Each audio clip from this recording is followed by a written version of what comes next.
So let's talk about a deal that looked absolutely perfect on the surface but was hiding a secret that took years to unravel. This is a story about trying to turn back the clock on a bad deal, and it's called Rescission. I mean, we've all been there, right?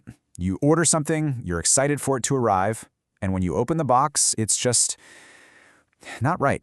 Maybe it's the wrong color, or it just feels cheap. Well, imagine that feeling, but amplify it. What if the thing you bought was a super valuable piece of art, and you didn't find out it was a fake for 5 whole years?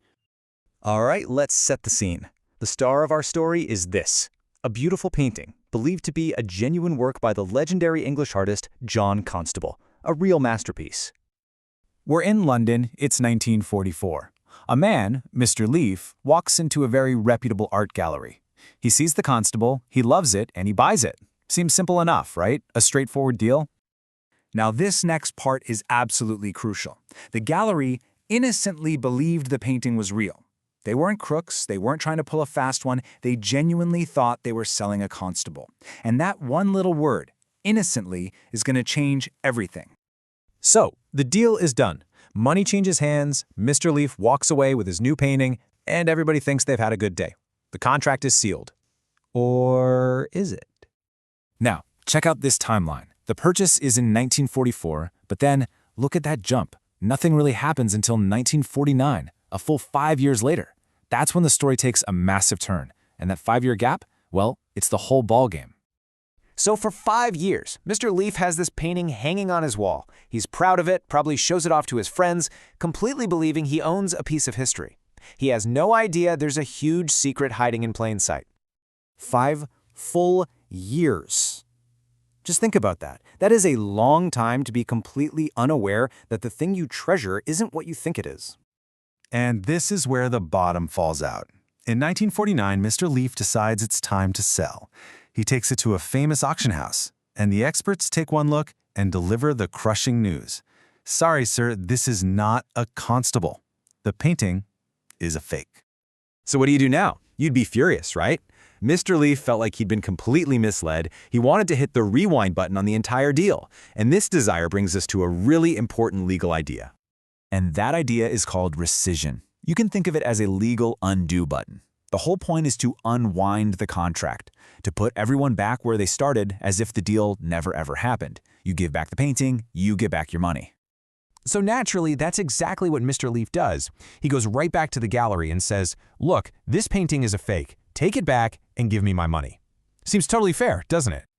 But this is where the law gets a little bit complicated. We have to talk about 2 types of contracts: voidable and void. A void contract was basically never real to begin with. It's a total nullity. But a voidable contract, that's a real valid contract until the person who was wronged decides to cancel it. And this is where that one little word, innocently, comes back to change everything. Because the gallery made an honest mistake, the law said the contract wasn't automatically dead on arrival. No, it was voidable, which means Mr. Leaf was given a choice, a power, to either live with it or kill the deal. So Mr. Leaf had the choice, and he wanted to use it. But he ran into a huge problem, one he never saw coming: the clock. The clock had been ticking for 5 years, and he didn't even know it. So let's see what the court had to say. This is the moment of truth. After all of that, the excitement, the discovery, the legal battle, did the court side with the unlucky buyer? Did he get his money back? No. Unbelievably, the court said no. Even though the painting was a fake, even though Mr. Leaf didn't get what he paid for, the court refused to let him undo the contract. He was stuck. And the reasoning came straight from the judge, a famous one named Lord Denning. He basically said, look, you absolutely had the right to cancel this deal, but that right doesn't last forever. By waiting 5 years, your time was up, you lost your chance. This is what lawyers call a bar to rescission.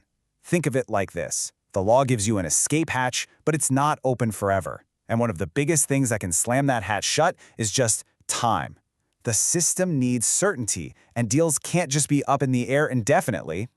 So you might be thinking, okay, that's a cool story about some old painting, but what on earth does this have to do with me today? Well, it turns out the lesson from this case is more important now than it's ever been.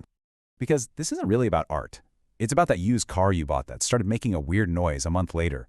It's about that phone that was listed as like new but has terrible battery life. It applies to pretty much everything we buy. You have rights, for sure, but you also have to act on them.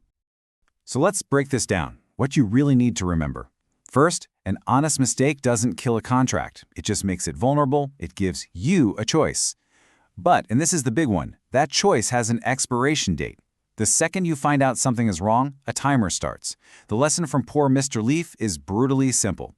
If you want to undo a bad deal, you have to move fast. Delaying can cost you everything.